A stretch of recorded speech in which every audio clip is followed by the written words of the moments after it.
Hello friends, इस class में हम बात करेंगे बाइनोमियल थ्योरम की। अब बाइनोमियल थ्योरम को पढ़ने से पहले हमें पता होना चाहिए बाइनोमियल एक्सप्रेशन। बाई मतलब टू, नोमियल मतलब टर्म्स। ऐसा एक्सप्रेशन जिसके अंदर दो टर्म्स हैं कहलाएगा बाइनोमियल एक्सप्रेशन। वो दोनों टर्म्स चाहे फ्रैक्शन में है, चाहे सर्ड की फॉर्म में है, चाहे अलजेब्राइक एक्सप्रेशन की फॉर्म में है, और उनके बीच में चाहे प्लस का साइन है चाहे माइनस का साइन है। जैसे a plus x, a plus minus x square, a x plus minus b, ये सारे एग्जाम्पल्स हैं बाइनोमियल एक्सप्रेशन के। अगर हम ऐसे बाइनोमियल एक्सप्रेशन की पावर 2 या पावर 3 की बात करें तो उसके हमारे पास फॉर्मूले हैं और हम आसानी से उन्हें कैलकुलेट भी कर सकते हैं। लेकिन अगर बाइनोमियल एक्सप्रेशन की पावर 10, पावर 20, पावर 15 निकालने के लिए कोई बोले तो उसको बाई सिंपल मैथमेटिक्स कैलकुलेट करना बहुत मुश्किल है। उसके लिए फिर हम क्या करते हैं? उसके लिए हम यूज करते हैं बाइनोमियल थ्योरम। अब इस बाइनोमियल थ्योरम को समझने से पहले थोड़ा सा समझेंगे। अगर मैं a प्लस एक्स की पावर 1 फाइंड आउट करूं तो वो हो जाएगा a plus x. a plus x का स्क्वायर हमें याद होता है a square plus 2ax plus x square. a plus x cube a cube plus 3a square x plus 3ax square plus x cube. और अगर 4 की बात करें तो पावर 4 भी कैलकुलेट की जा सकती है और ये आती है a की power 4 plus 4a cube x plus 6a square x square plus 4a x cube plus x की पावर 4। लेकिन अगर मुझे पावर 5 मल्टीप्लाई करके निकालनी पड़ जाए तो वो कैलकुलेशन बहुत लेंथी हो जाएगी, 5 से ऊपर भी और मुश्किल होता जाएगा। तो उस प्रॉब्लम को सॉल्व करती है हमारी बाइनोमियल थ्योरम। n की वैल्यू कुछ भी है, अगर मुझे a प्लस एक्स की पावर n निकालनी है तो हम यूज करेंगे बाइनोमियल थ्योरम को। जरा समझेंगे कैसे। सबसे पहले इन एक्सप्रेशंस को एनालाइज करते हैं। a प्लस एक्स की पावर 1 अगर हम देखें तो पावर बाइनोमियल एक्सप्रेशन की 1 है, तो उसके एक्सपेंशन में दो टर्म है। बाइनोमियल एक्सप्रेशन की पावर 2 है तो उसके एक्सपेंशन में 1, 2, 3 टर्म्स है। बाइनोमियल एक्सप्रेशन की पावर 3 है तो उसके एक्सपेंशन में 4 टर्म्स हैं। बाइनोमियल एक्सप्रेशन की पावर 4 है तो उसके एक्सपेंशन में 1, 2, 3, 4, 5 टर्म्स हैं। इससे हमें एक बात तो पता चली कि अगर बाइनोमियल एक्सप्रेशन की पावर n है तो उसके एक्सपेंशन में उससे एक ज्यादा टर्म होगी। तो यानी जो भी पावर है उससे एक ज्यादा टर्म होगी इन दी एक्सपेंशन ऑफ बाइनोमियल एक्सप्रेशन। ये सबसे पहली बात हमें पता चली। दूसरी बात, अगर a प्लस एक्स की पावर 1 है तो यहां दो टर्म है और दोनों टर्म में पावर्स का सम एक एक ही है। यहां a की पावर 1 है, x की पावर 0 है, यहां x की पावर 1 है, a की पावर 0 है। तो यानी ईच टर्म में सम ऑफ दी पावर्स 1 है। a प्लस एक्स के होल स्क्वायर की बात करें तो इसमें a की पावर 2, a की पावर 1, x की पावर 1, यानी sum of powers is again 2, x की पावर 2। तो it means sum of powers in each term is 2। अगर a प्लस एक्स के होल क्यूब की बात करें तो a की पावर 3, a की पावर 2, x की पावर 1, 2 प्लस 1 3, 1 प्लस 2 3, 3। तो इस एक्सप्रेशन की ईच टर्म में हमारे पास सम ऑफ द पावर्स 3 मिलता है। a प्लस एक्स की पावर 4 बोले तो इसके एक्सपेंशन में ईच टर्म में सम ऑफ पावर्स 4 मिलेगा, चेक कर सकते हो। तो इसका मतलब sum of powers in each term is same as the power of binomial expression. तो पावर ऑफ बाइनोमियल एक्सप्रेशन जितनी है उतना ही sum of powers of variables होगा इन ईच टर्म। अब नेक्स्ट चीज, अगर फर्स्ट टर्म का कोफिशिएंट देखें तो 1, लास्ट टर्म का भी 1। यहां फर्स्ट टर्म का 1, लास्ट टर्म का 1, सेकंड का 2, सेकंड लास्ट का 2, लास्ट का 1 तो फर्स्ट का भी 1। इसी तरह से यहां फर्स्ट टर्म का कोफिशिएंट 1, लास्ट का 1, सेकंड का 3, सेकंड लास्ट का 3, थर्ड का 3, थर्ड लास्ट का 3, लास्ट का 1, फर्स्ट का 1। इसका मतलब कोफिशिएंट सिमेट्रिकल है। स्टार्टिंग से एक सर्टेन नंबर ऑफ टर्म्स का कोफिशिएंट इक्वल टू लास्ट से सेम नंबर ऑफ टर्म का कोफिशिएंट। जैसे यहां स्टार्टिंग से थर्ड टर्म का कोफिशिएंट इक्वल टू लास्ट से थर्ड टर्म का कोफिशिएंट, स्टार्टिंग से पहली टर्म का कोफिशिएंट लास्ट से पहली टर्म का कोफिशिएंट। तो इसका मतलब ये कोफिशिएंट्स जो बाइनोमियल एक्सपेंशन में हमें मिलते हैं वो सिमेट्रिकल है। क्योंकि कोफिशिएंट सिमेट्रिकल है तो इसको रिवर्स ऑर्डर में भी लिख दें तो कोई फर्क नहीं पड़ेगा। अभी एक और चीज इसमें देख सकते हैं, एक वेरिएबल की पावर जैसे a की पावर 1 से 0 तक डिक्रीज करती है, तो दूसरे वेरिएबल की पावर 0 से, यहाँ x की पावर 0 है और यहाँ x की पावर 1 है, 0 से 1 तक इंक्रीज हो रही है। यहाँ एक्सप्रेशन की पावर 2 है तो एक वेरिएबल की पावर 2 से लेके 0 तक, a की पावर 0 होगा यहाँ, तो 2 से लेके 0 तक डिक्रीज करती है, तो दूसरे वेरिएबल की पावर जैसे x की पावर यहाँ 0 है और यहाँ 1 2, तो 0 से लेके 2 तक इंक्रीज करती है। सिमिलरली अगर a प्लस x की पावर 4 है तो a की पावर 4 से लेके 0 तक डिक्रीज कर रही है और x की पावर 0 से लेके 4 तक इंक्रीज करती है। इसका मतलब इन बाइनोमियल एक्सप्रेशंस में एक वेरिएबल की पावर जो भी एक्सप्रेशन की पावर है उससे लेके 0 तक डिक्रीज करेगी, दूसरे वेरिएबल की पावर 0 से लेके बाइनोमियल एक्सप्रेशन की पावर तक इंक्रीज करेगी। तो ये चार चीजें हमें इसको एनालाइज करके पता चलती है। अब बात आएगी कि बाइनोमियल कोफिशिएंट्स जैसे यहाँ 1 4 6 4 1, यहाँ 1 3 3 1, इन बाइनोमियल कोफिशिएंट्स को कैसे लाया जाएगा? इनके लिए हमें यूज करना पड़ेगा कॉम्बिनेशन, जैसे NCR। NCR मतलब if we are having n objects और n में से कोई r को हमने सेलेक्ट करना है तो उसके हमारे पास तरीके होते हैं n factorial upon n minus r factorial into r factorial, और हम इसे चेक करके देख सकते हैं कि ये वैल्यू इक्वल होगी NCn माइनस r के। तो NCR हमेशा इक्वल होगा NCn माइनस r के। इससे हमें क्या पता चलेगा कि NC0 इक्वल होगा NCn के, NC1 इक्वल होगा NCn माइनस 1 के, NC2 इक्वल हो जाएगा NCn माइनस 2 के, NC3 equal to NCn minus 3। अब इसको हम कैसे यूज करेंगे ये भी समझ लो। अगर मुझे a प्लस एक्स की पावर n निकालनी है तो सबसे पहली बात तो इस एक्सपेंशन में total number of terms power plus 1 यानी n प्लस 1 होगी।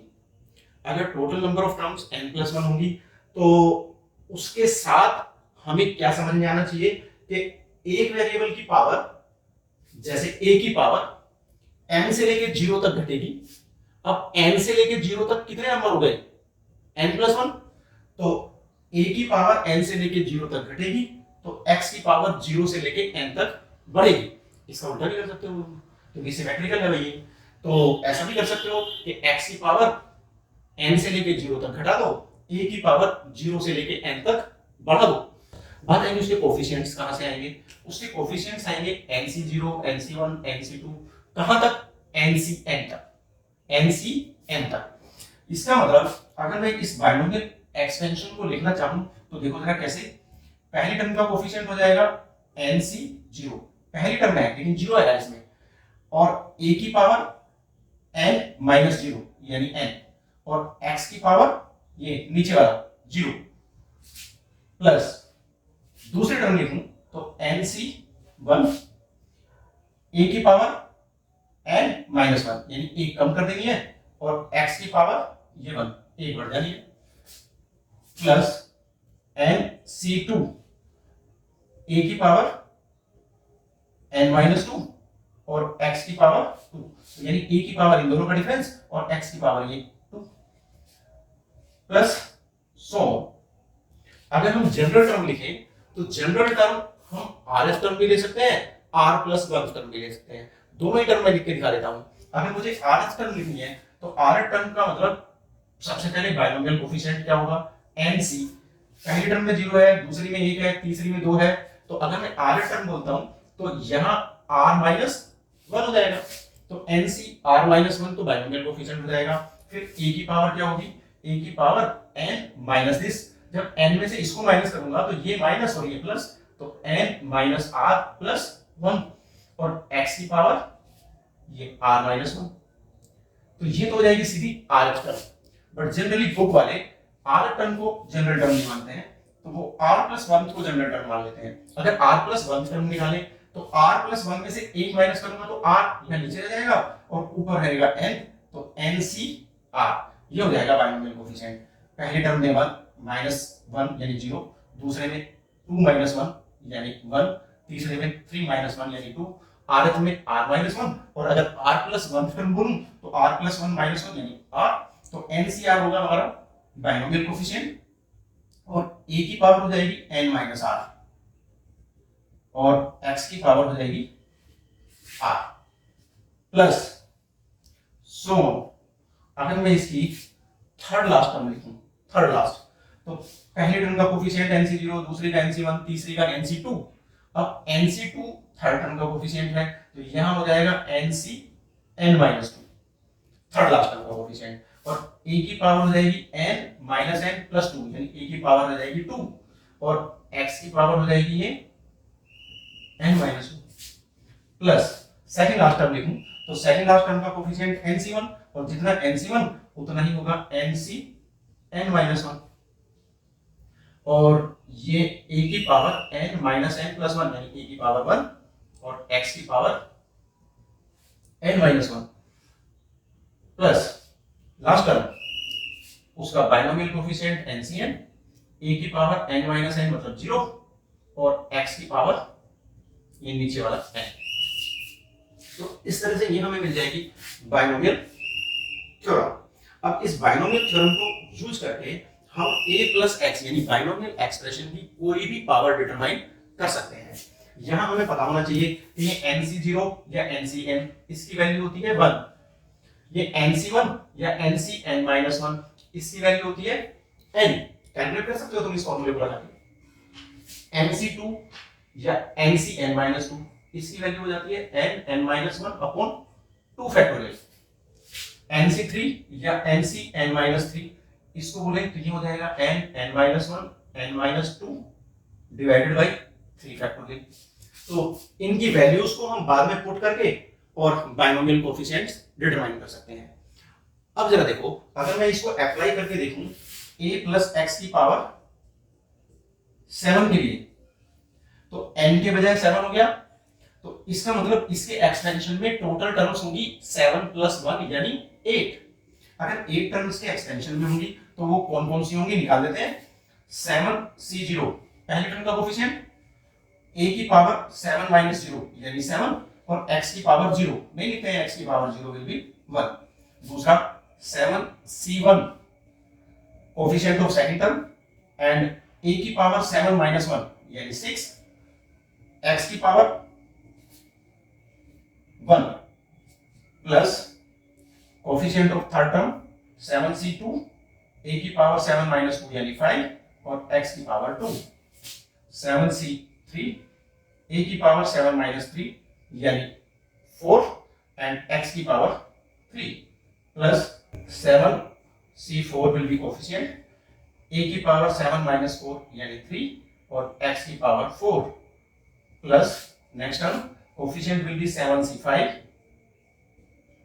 a की power 7 minus 5 will be 2, x की power 5, next term 7C6 will be coefficient a की power 7 minus 6 will be 1, x की power 6 and the last term 7C7 will be coefficient और x की power 7, a की power 7 minus 7 यानी a की power 0 will be 1। तो in this way we have found the expansion of a plus x raised to the power 7।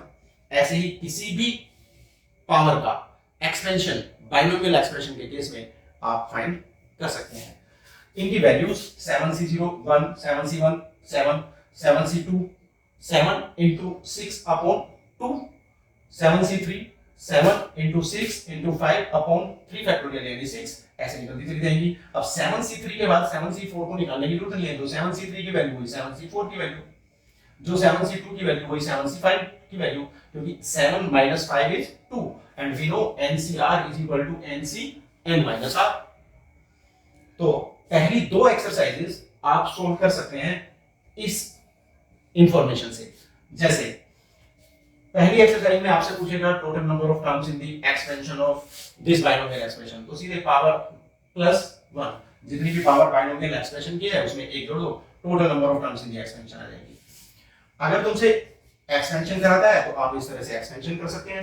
अगर आपसे एक general term 5वीं टर्म 7वीं टर्म ऐसे पूछता है, मान लो मैंने 7th टर्म निकालनी है, तो या तो उसे 6 + 1 करके r के बजाय 6 डाल दो, या 7th टर्म निकालनी है तो इसमें r के बजाय सीधा 7 डाल दो। किसी भी तरह से आप 7th टर्म को निकाल सकते हैं, यानी जनरल टर्म को निकाल सकते हैं। मान लो मुझसे 9th टर्म बोलता है तो या तो मैं इसमें सीधे 9 डाल दूं, या फिर इसमें 8 + 1 करके r की वैल्यू 8 डाल दूं, बिकॉज ये एक्सप्रेशन हमारे पास tr+1 का है और ये एक्सप्रेशन हमारे पास tr का है, आधा टर्म। तो दोनों में से कोई भी तरीका यूज कर सकते हैं। कभी कभी पर्टिकुलर टर्म के बजाय वो बोल देगा मिडिल टर्म निकाल दो, तो मिडिल टर्म के लिए अगर ये पावर ओड है तो एक्सपेंशन में इवन टर्म हो जाएंगी, और अगर एक्सपेंशन में इवन टर्म हो गई तो दो मिडिल मोस्ट टर्म हो जाएंगी। अब दो मिडिल मोस्ट टर्म कौन कौन सी होंगी? Even number divided by 2 and even number divided by 2 + 1। जैसे मान लो अगर यहां मुझे पावर बाइनोमियल एक्सपेंशन की 9 दी है, अगर 9 पावर दी है तो उसके एक्सपेंशन में टर्म हो जाएगी 10। अब 10 हो गई तो दो मिडिल मोस्ट टर्म हो जाएगी, एक 5वीं और एक 5 + 1 6वीं। तो 5 और 6 ये दोनों टर्म्स तुम निकाल लोगे। अगर ये इवन दे रखी है पावर, तो पावर अगर इवन है तो एक्सपेंशन में ओड टर्म हो जाएगी।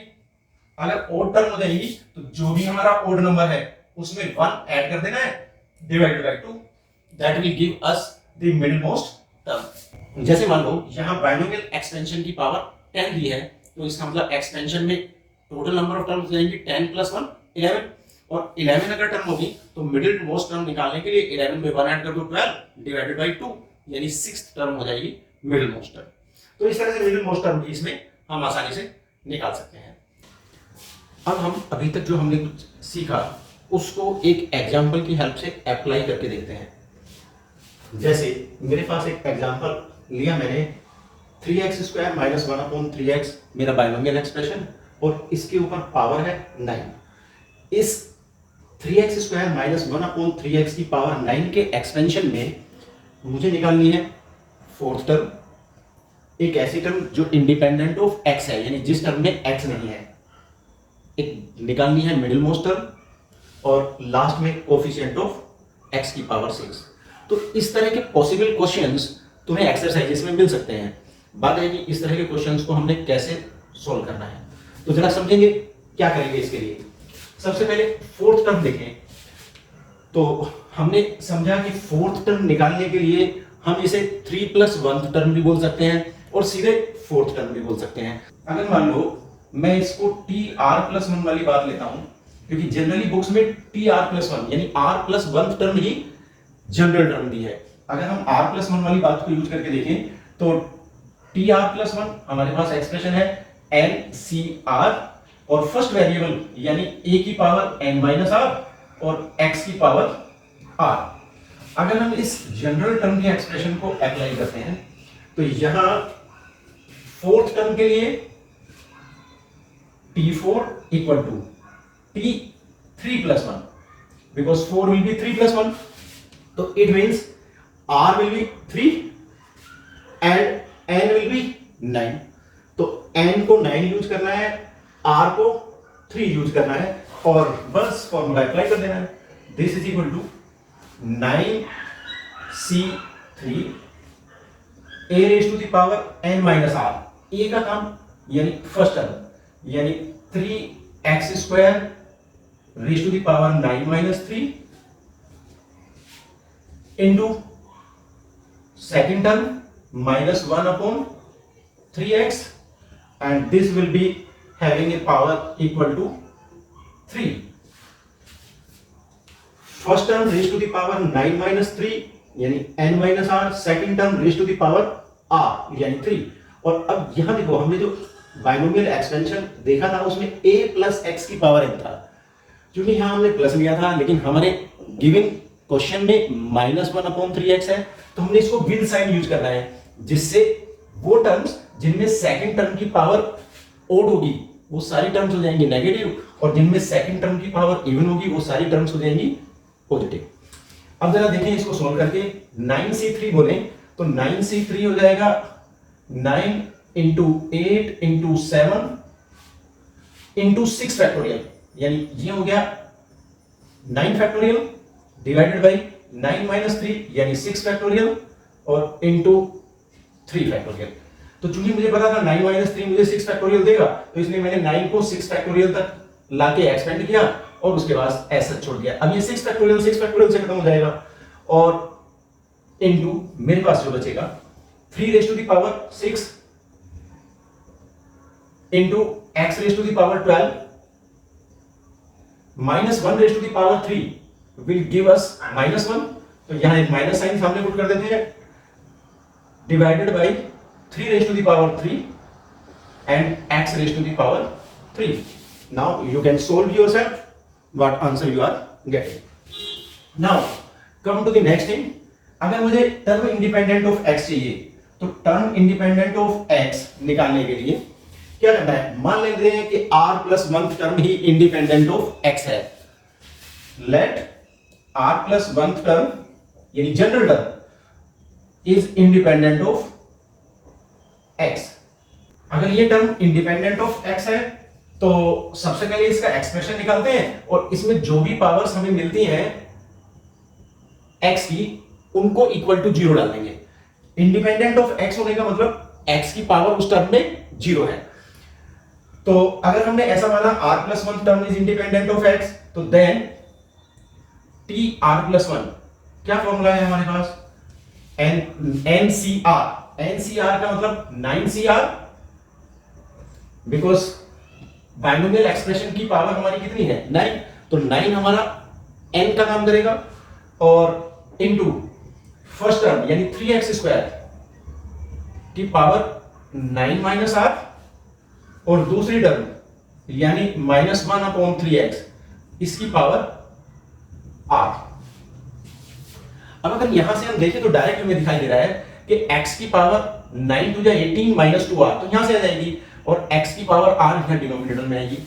तो अगर हम x की टोटल पावर देखें तो वो हो जाएगी 9 to 18 minus 2r, 18 minus 2r, और यहां से एक बार और आएगी x की पावर r डिनोमिनेटर में होगी तो ऊपर जाके हो जाएगी -r। तो इट मींस टोटल x की पावर अगर हम इसे एक्सपेंड करेंगे तो आएगी हमारे पास 18 माइनस 3r। और चूंकि हम बोल रहे हैं r plus 1 term independent of x है तो इसका मतलब इस टर्म में x की पावर 0 होनी चाहिए। अगर x की पावर 0 होनी चाहिए तो जो भी x की पावर आ रही है this must be equal to 0, और यहां से हमारे पास r is equal to 18/3 that is 6। तो इसका मतलब 6 प्लस 1, r की वैल्यू 6 आई तो नंबर ऑफ टर्म क्या आया 6 प्लस 1, तो this implies 7th term is independent of x। अब ये तो हमें पता चल गया कि कौन सी टर्म इंडिपेंडेंट ऑफ x है। अब उसको निकाल दो, निकालने में क्या है, ये इस एक्सप्रेशन में r के बजाय 6 डाल दो। So term independent of x equal to 7th term यानी t7। अब t7 मतलब t6 प्लस 1, और इसका मतलब r के बजाय 6 डाल दें, 9c6 into 3x square raise to the power 9 minus 6 मतलब 3 into -1/3x raise to the power 6।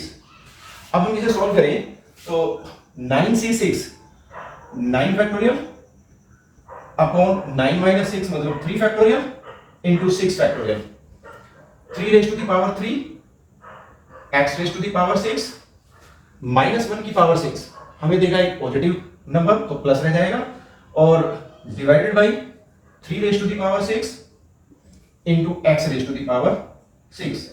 तो it will give us 9 into 8 into 7 upon 3 factorial मतलब 3 इंटू 2 मल्टीप्लाइड बाई 1/3 की power 3, and you can calculate yourself, it will give you the term independent of x। अब मान लो मुझे middle most term निकालनी है। अगर मुझे मिडिल मोस्ट टर्म निकालनी है तो मिडिल मोस्ट टर्म हमारे पास कौन कौन सी हो जाएगी, सबसे पहले देखना पड़ेगा अगर बाइनोमियल एक्सप्रेशन की टोटल पावर 9 है तो इसके एक्सपेंशन में नंबर ऑफ टर्म्स कितनी होंगी, नंबर ऑफ टर्म्स पावर से एक ज्यादा, पावर से एक ज्यादा मतलब 9 प्लस 1 10। अगर terms in the expansion are 10, तो 10 तो इवन नंबर हो गया, तो हमारे पास दो मिडिल टर्म होंगी। अब वो दो मिडिल टर्म कौन कौन सी होंगी? वो मिडिल टर्म होगी 10/2 and 10/2 plus 1, that is fifth and sixth terms. तो fifth and sixth terms middle most term होंगी, उन्हें हम निकाल सकते हैं फिर से ऐसे ही, जैसे अभी हमने r प्लस वन टर्म की बात की। मान लो मुझे फिफ्थ टर्म निकालनी है, तो फिफ्थ टर्म t5 क्या हो जाएगी? t4 plus 1।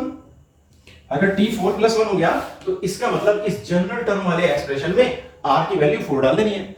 r की वैल्यू 4 डालोगे, n की वैल्यू 9 है, तो ये हो जाएगा 9c4 a यानी फर्स्ट टर्म यानी 3x स्क्वायर की पावर 9 माइनस 4, सेकेंड टर्म यानी -1/3x और इसकी पावर 4। सोल्व कर लेंगे आप इसको। दूसरी, अगर मुझे सिक्स टर्म चाहिए तो six term t6 equal to t5 plus 1, और t5 प्लस 1 का मतलब r के बजाय मुझे 5 डाल देना है। r के बजाय 5 डालूंगा तो जनरल टर्म वाले एक्सप्रेशन से मुझे मिलेगा 9c5 और फर्स्ट टर्म यानी 3x स्क्वायर इसकी पावर 9 माइनस 5 और सेकंड टर्म यानी -1/3x इसकी पावर 5। सॉल्व कर देंगे हम इसको भी। तो इस तरह से हम मिडिल टर्म्स निकाल सकते हैं इसकी। बात आती है कोफिशिएंट ऑफ x की पावर 6। अगर कोफिशिएंट ऑफ x की पावर 6 बोलता है तो सबसे पहले हमें देखना पड़ेगा कि किस टर्म में x की पावर 6 आएगा। तो इसका मतलब अब की बार फिर हमें मानना पड़ेगा, मान लेते हैं r plus 1 term contain x की power 6।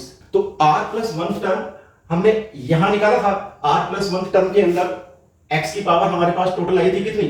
18 minus 2r minus r यानी 18 माइनस 3r। जब हमने माना था कि ये r plus 1 term independent of x है तो इस टोटल पावर को हमने क्या रख दिया था? 0।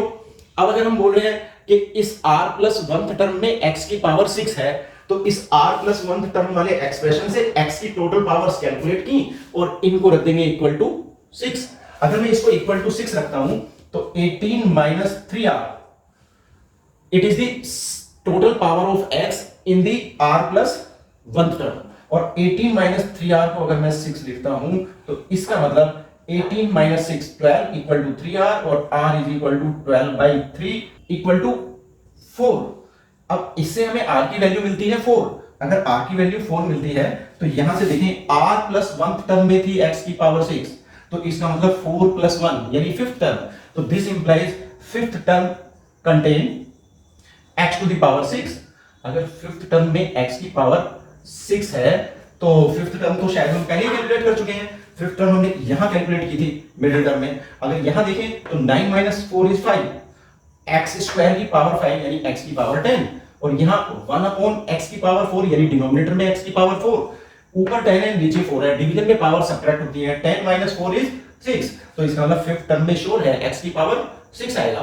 अगर फिफ्थ टर्म में x की पावर 6 आ गया तो हमें तो कोफिशिएंट ऑफ x की पावर 6 चाहिए था, तो कोफिशिएंट ऑफ x की पावर 6 विल बी 9c4, 3 raise to the power 9 minus 4 means 5 minus 1/3 की पावर 4। तो जो भी x के अलावा कांस्टेंट टर्म्स हैं उन सबको कंबाइन करके लिख देंगे। It will give us coefficient of x raise to the power 6। In this way we can solve different type of questions related to binomial theorem. Now in the next class we will understand the properties of binomial coefficients and also the application of binomial theorem for any index.